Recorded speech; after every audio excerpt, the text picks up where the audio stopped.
Government की net metering policy से related जो चेंजेस आ रही हैं, रूफटॉप पॉलिसी जो नई आ रही है उससे रिलेटेड रिसेंटली FCCPI और एनर्जी अपडेट दोनों के जेर एहतमाम एक सेमिनार मुनक्किद हुआ था कराची में। तो इस मौके के ऊपर डिफरेंट एनालिस्ट थे, डिफरेंट एनर्जी एक्सपर्ट्स भी थे, गवर्नमेंट साइड के भी कुछ ऑफिशियल्स थे और बिजनेस फर्टर्निटी से रिलेटेड भी लोग भी थे। तो मुझे भी मौका दिया गया इस मौके के ऊपर कि मैं अपनी प्रेजेंटेशन दूं सो दैट के जो एनर्जी से रिलेटेड क्राइसिस हैं और पाकिस्तान के जो लोगों को जो प्रॉब्लम्स आ रही हैं तो उसके बारे में मैंने अपनी प्रेजेंटेशन देनी थी। तो मेरी पूरी प्रेजेंटेशन देखने के लिए आप लोगों ने ये वीडियो पूरी देखनी है। मैंने सोचा कि आप लोगों के तक मेरा पूरा नैरेटिव भी जाए और इस सेमिनार की कवरेज भी जाए। फैजान अली शाह और वकास खलीक भी ज्वाइन कर चुके हैं और फैजान शाह भी ज्वाइन करने वाले हैं। हमारा मकसद ये था कि हम इस पर बात करें कि सोलर पर जब ये 2015 से बाकायदा इसका आगाज हुआ था और फिर गवर्नमेंट ने ड्यूटी और टैक्सेस एक्सेम्प्ट किया। मैं गुजारिश करूंगा वकास खलीक साहब से। ठीक है, थैंक यू वेरी मच। जो मेरी आज प्रेजेंटेशन है उसका टॉपिक है कि पाकिस्तान में सोलर का फ्यूचर क्या है, नेट मीटरिंग की पॉलिसी, क्योंकि पर्टिकुलरली नेट मीटरिंग से रिलेटेड है और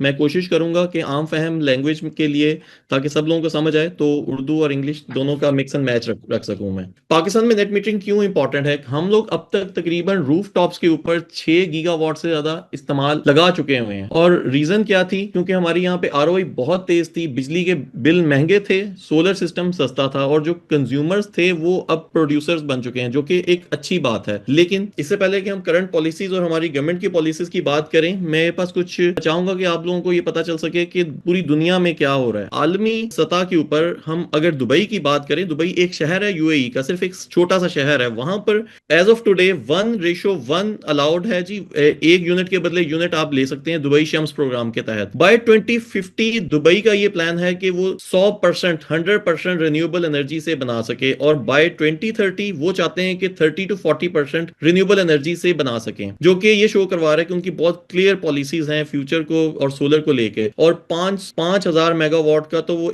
सिर्फ एक छोटा सा एक सिंगल साइट सोलर सिस्टम एक इंस्टॉल भी कर चुके हैं अपने पास, जो कि एक सोलर पार्क है। सऊदी अरेबिया की बात करें तो वहां पे 2 मेगावाट तक की नेट बिलिंग अलाउड है, प्लस अगर आप एक्सेस जनरेशन करते हैं आपको कैश कंपनसेशन भी मिलती हैं। बाय 2030 सऊदी अरेबिया का प्लान है कि वो 50% एनर्जी अपनी रिन्यूएबल एनर्जी से बनाना चाह रहे हैं और लॉन्गर रन में 130 गीगावाट उनकी रूफटॉप इंस्टॉलेशंस का प्लान है। अच्छा, यहां पर सबसे इंटरेस्टिंग जो फैक्ट है वो नीदरलैंड का है। मैं चाहूंगा कि नीदरलैंड की जो मैं बात करने लगा हूं ये हम किसी तरीके से गवर्नमेंट ऑफिशियल्स तक भिजवाएं। हॉलैंड, नीदरलैंड को हम आम तौर पे हॉलैंड भी बोलते होते हैं। नीदरलैंड में 2027 में नेट मीटरिंग बंद होने वाली है, वो अपनी पॉलिसीज को चेंज करने लगे हैं। लेकिन नीदरलैंड के लोगों को यह बात 2024 के स्टार्ट में पता चल गई थी। ये एग्जांपल है तरक्की याफ्ता ममालिक की, जहां पर वो लोग जो उनकी पॉलिसीज आनी है वो 2 साल पहले बता देते हैं, सो दैट के जो होम यूजर्स हैं वो अपने सिस्टम्स को उस हिसाब से मॉडिफाई कर सकें, इन्वेस्टर्स अपनी इन्वेस्टमेंट को मॉडिफाई कर सकें और जिन लोगों के पास अपना स्टॉक पड़ा हुआ है वो स्टॉक अपना,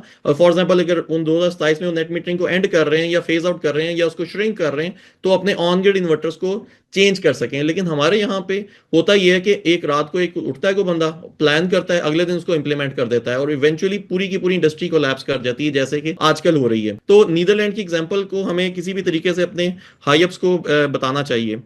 भारत में हमारे सिर्फ जहां मैं इस वक्त लाहौर में बैठा हूं, यहां से सिर्फ 10 किलोमीटर के फासले के ऊपर इंडिया आता है। वहां पर 1 मेगावाट तक की नेट मीटरिंग अलाउड है। 11 गीगावाट ऑलरेडी रूफटॉप्स के ऊपर इंस्टॉल हो चुका हुआ है। कंसिस्टेंट पॉलिसी है और वहां पे एक इस वक्त अडानी और अंबानी दोनों बिलियनियर्स हैं, दोनों ने पार्टनरशिप करके 9 लाख एकड़ की जगह को एक्वायर किया है। ये 9 लाख एकड़ की जगह तकरीबन सिंगापुर जितने एक एरिया के ऊपर बनती है, मतलब एक पूरे मुल्क जितनी जगह उन्होंने अपने डेजर्ट के अंदर एक्वायर की है और वहां पर वो गीगावाट्स की सोलर की फैक्ट्रीज भी लगा रहे हैं, गीगावाट साइज की, गीगावाट कैपेसिटी की बैटरी फैक्ट्रीज भी लगा रहे हैं। तो मकसद ये है, कहने का मतलब ये है कि हमारे हमसाया ममालिक में भी बहुत तेजी से सोलराइजेशन हो रही है और USA के अंदर 5 मिलियन घरों पे सोलर लग चुका है। लेकिन अमेरिका की बात ज्यादा नहीं करनी चाहिए, तो बहुत ज्यादा तरक्की याफ्ता ममालिक की बात करें। लेकिन हमारे यहाँ पे क्या हो रहा है, अनस्टेबल पॉलिसी है जिसकी वजह से कोलैप्स ऑफ ट्रस्ट आ रहा है। मतलब इस वक्त सरमायाकार जितने भी हैं वो घबराए हुए हैं, उनको ये नहीं पता कि हम अगर आज इन्वेस्टमेंट कर लेते हैं, सोलर का स्टॉक मंगवा लेते हैं, तो कल को क्या होना है, कल को क्या पॉलिसी आनी है इवेंचुअली, जिसकी वजह से मार्केट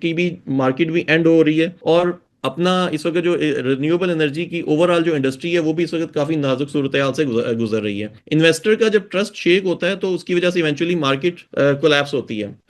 मैं ये चाहूंगा कि गवर्नमेंट ऑफिशियल्स तक किसी तरीके से ये पैगाम जाए कि कम से कम सोलर इंस्टॉलेशन जिस तरह से ड्रामेटिकली ड्रॉप हो रही हैं, मार्केट में इन्वेस्टर्स का कॉन्फिडेंस शेक हो रहा है, और इसके ऊपर कोई ना कोई अपना को फ्रेमवर्क बनाए। मेरी सजेशन ये है कम से कम 3 से 5 साल का एक रोड मैप को बताया जाए। एज ऑफ टुडे अगर उन्होंने नेट मीटरिंग एंड भी करनी है तो बता दें कि हमने किस तारीख पे एंड करनी है। अगर उन्होंने अपने यूनिट को 26 रुपए का करना है, अपने यूनिट को 11 रुपए का करना है, या जो भी फिगर करना है वो हमें बता तो दें कि यार इस दिन इस डेट पे करना है, और हमें कम से कम उसके लिए कुछ टाइम दिया जाए। ये खुद भी वो शशोपंज में है और हमें भी शशोपंज के ऊपर डाला हुआ है। हमेशा एडवांस में पॉलिसी अनाउंसमेंट्स की जाती हैं, जैसे मैंने आप लोगों को बताया कि हॉलैंड के अंदर उन्होंने एडवांस में। तो सोलर को पाकिस्तान का दुश्मन नहीं समझना चाहिए। सोलर एक इकोनॉमिक शील्ड है, पाकिस्तान की इक्तसादी दफा है। ये $15 बिलियन से ज्यादा का ईंधन हम लोग इंपोर्ट करते हैं, जिसके अंदर एलएनजी इंपोर्ट्स भी हैं, फर्नेस ऑयल भी है। अगर हम लोग सोलराइजेशन को प्रमोट करते हैं तो हमारा फॉरेन रिजर्व जो हम बहुत महंगा ज़र मुबादला बाहर भिजवाते हैं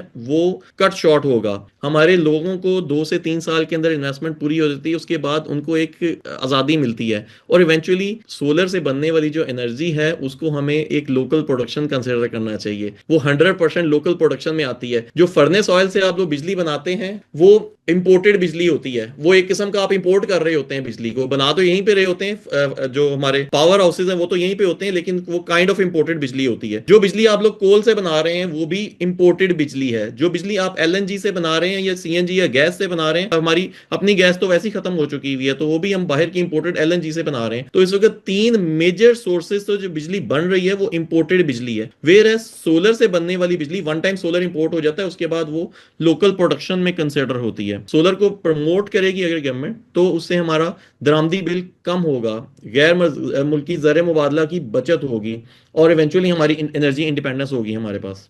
इवेंचुअली हमारे लाहौर, कराची और इस्लामाबाद जैसे बड़े शहर जो हैं इस वक्त आलूदगी से भरपूर हैं, और अगर सोलराइजेशन से, सोलर से जो बनने वाली एनर्जी है वो 100% फॉसिल फ्यूल से फ्री होती है। उसमें जो हम स्मोक से, हमारी जो पंजाब गवर्नमेंट है इस वक्त फाइट करने के लिए बहुत कोशिश कर रही है और बहुत एक्टिव भी है, लेकिन अगर गवर्नमेंट इसकी तरफ भी अगर फोकस करती है कि रिन्यूएबल एनर्जी को भी प्रमोट करेगी, ऑब्वियसली उससे स्मोक से बचने को भी हमें हेल्प मिलेगी। मोस्ट इंपॉर्टेंट थिंग, जैसे मैंने आप लोगों को बताया कि सोलर से बचने जो बिजली बन रही है उससे हमारा गैर मुल्की ज़र मुबादला बचता है, लेकिन जो हमारा $15 बिलियन का फ्यूल बाहर से आता है उसमें एक मेजर कंजम्पशन हमारी गाड़ियों में जाती है।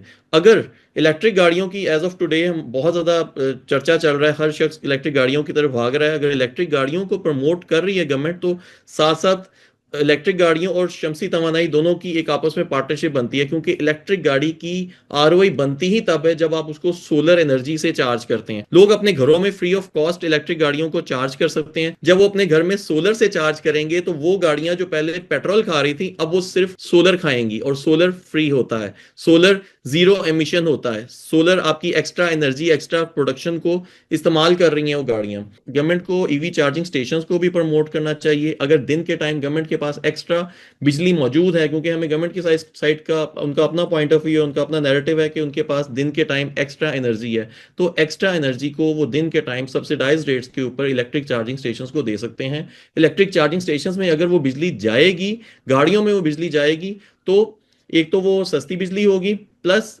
क्लीन बिजली होगी, और वो गाड़ियां जो पेट्रोल खाती थी अब वो सोलर एनर्जी खाएंगी। बस शॉर्ट कर रहा हूं जी, बस कटिंग शॉर्ट। गवर्नमेंट ऑफिशियल्स को मेरा ये पैगाम होगा कि अक्सर हम देख रहे हैं कि हमारे ऑनरेबल मिनिस्टर साहब, एनर्जी मिनिस्टर साहब अक्सर टीवी के ऊपर भी बयान ये दे रहे होते हैं कि जो सोलर वाले हैं उनका आरओआई बहुत शॉर्ट है, 1-2 साल है, इस आरओआई को अगर 5 साल भी कर देंगे तो कोई बड़ी बात नहीं होगी। मेरा ये कहना होगा कि हुकूमती नुमाइंदों को ये कहना होगा कि आपका काम लोगों की आरओआई को लंबा करना नहीं है, आप लोगों का काम है लोगों को फैसिलिटेट करना। सोलर वालों को अपना दुश्मन ना समझे, उनको अपना दोस्त बनाएं। वो एक फ्री ऑफ कॉस्ट एक किस्म के आपकी आईपीपीज हैं, वो लोग आप लोगों को बगैर किसी कैपेसिटी पेमेंट चार्ज किए, लोड शेडिंग के दौरान भी हम लोग आप लोगों को कुछ नहीं कहते, लोड शेडिंग के दौरान आप हमारी बिजली नहीं ले रहे होते, आईपीपीज तो आपकी लोड शेडिंग के दौरान भी बिजली ले रहे होते हैं, हम तो आपकी हर वक्त आप लोगों को बिजली बना बना के दे रहे हैं। आज से कुछ साल पहले जो वोल्टेज के मसले मसाइल थे वो फिक्स हो गए। 10 साल पहले लोगों के पास लो वोल्टेज के मसले थे, लेकिन आज हमारे पास वोल्टेज हमारे ग्रिड के पूरे हो चुके हैं, हमारी लोड शेडिंग पूरी होगी। हमारी सोलर वालों की वजह से ही आप आज आईपीपीस के सामने बात कर सकते हैं। आज से 10 साल पहले आपने घुटने टेके हुए थे आईपीपीस के सामने, लेकिन आज कम से कम हमारे पास एक्सेस एनर्जी है, तो उसकी मेजर रीजन है सोलर। खलीक साहब। कटिंग शॉर्ट जी, थैंक यू वेरी मच जी। खलीक साहब, जी जी। मियां जाहिद हुसैन बोल रहा हूँ मैं यहाँ हेड ऑफिस से। जी जी सर। आपकी ये हमने देखी है सारी जो प्रेजेंटेशन है, इसमें आपने बड़ी मेहनत भी की है और वी अप्रिशिएट इट। एक मुझे बात समझ नहीं आई, वो काइंडली जरा अगर एक्सप्लेन करें कि ये जी जो जी सर। सोलर के जितने भी फवायद हैं और जो भी क्लीन एनर्जी हासिल होती है और उसकी वजह से फॉसल फ्यूल सब्स्टिट्यूट होता है, ये सारी चीजें तो बहुत अच्छी हैं। लेकिन क्वेश्चन ये है कि हमने जो आईपीपीज लगवाए हुए हैं और उनके हमने एग्रीमेंट हैं, सॉवरेन गारंटीज हैं कि उनको हमने बिजली यूज करें या ना करें, उनको हमने पेमेंट करनी है। और वो जो पेमेंट कर रहे हैं अभी तकरीबन 1800 अरब रुपए की हम उन्हें पेमेंट कर रहे हैं, जो 18-19 रुपए पर यूनिट होता है। तो अब अगर आप बिजली यूज ना करें, और इसकी मिसाल मैं यूं देता हूं, जरा एक आम सी मिसाल है कि फॉर एग्जांपल हमने गाड़ी ले ली है लीजिंग के ऊपर बैंक से। अब वो गाड़ी तो हमने गैरेज में खड़ी कर दी है और हम आना जाना हमने करीम से शुरू कर दिया है, और करीम के पैसे हम अलग दे रहे हैं और जो गाड़ी गैरेज में खड़ी की हुई है उसकी किस्त हम अलग दे रहे हैं। तो इस वक्त पाकिस्तान के साथ यही कुछ हो रहा है कि हमने जो सोलर की शक्ल में क्रीम हमने हायर कर लिया है और उसके पैसे हम अलग दे रहे हैं, और जो हमने गाड़ी किस्त पे लेके आईपीपीज की शक्ल में गैरेज में खड़ी की हुई है उसकी किस्तें हम अलग दे रहे हैं। तो यही वजह है कि जो भी मेरे ये दोस्त यहाँ बैठे हैं मेरे साथ, शकील ढींगड़ा साहब, इन्होंने मुझे बताया कि इन्होंने घर पे सोलर लगाया हुआ है और 1 लाख रुपए का बिल जो है वो इनका जीरो हो गया है। तो इन अदर वर्ड, जो 1 लाख रुपए का बिल इनका जीरो हुआ है वो हम पे कर रहे हैं या गवर्नमेंट ऑफ पाकिस्तान पे कर रही है। तो बात यह है कि वो गवर्नमेंट ऑफ पाकिस्तान भी जो पे करती है टैक्सों की शक्ल में हमसे ही वसूल कर रही है। तो ये जो हमने डुप्लीकेशन कर दी है, तो उसका क्या हल है, ये अगर आप बता दें तो फिर मेरे ख्याल में बहुत आसान हो जाएगी बात। जी सर, मैंने अपनी प्रेजेंटेशन में एक बहुत पॉइंट है, अपने उसको मैं दोबारा फिर सर रिपीट एक करना एक चाहूंगा। मिनट, मैं सिर्फ अपने बिल का बताऊं। ये गलत बताया, 1 लाख का बिल मेरा 2.25 लाख का बिल आता था। मैंने 25 वॉट का लगवाया हुआ है अपना सोलर पैनल, और -1 1,11,000 का इस महीने बिल आया है। -1 lakh. Amazing, amazing, amazing sir. मेरे बिल अच्छा सर, देखिए सर, पूरी मैं दुनिया में पूरी दुनिया में गवर्नमेंट्स मैं इंसेंटिवाइज करती होती हैं लोगों को।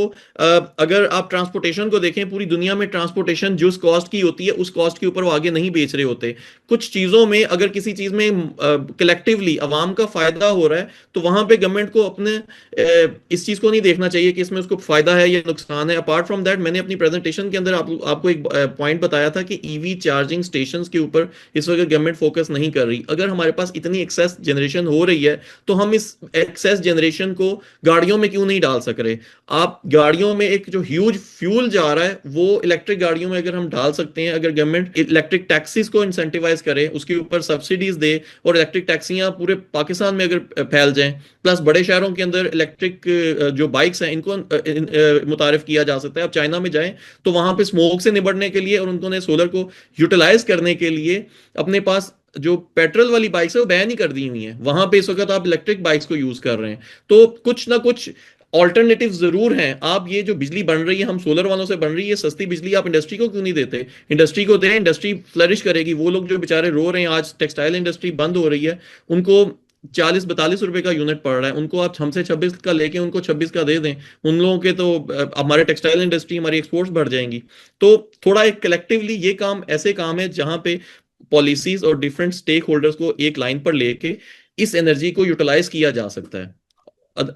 जी अस्सलाम वालेकुम जी। मैं थोड़ा सा इंटरप्ट करना चाहूँगा आप सबको। हम थोड़ा गलत डायरेक्शन में जा रहे हैं।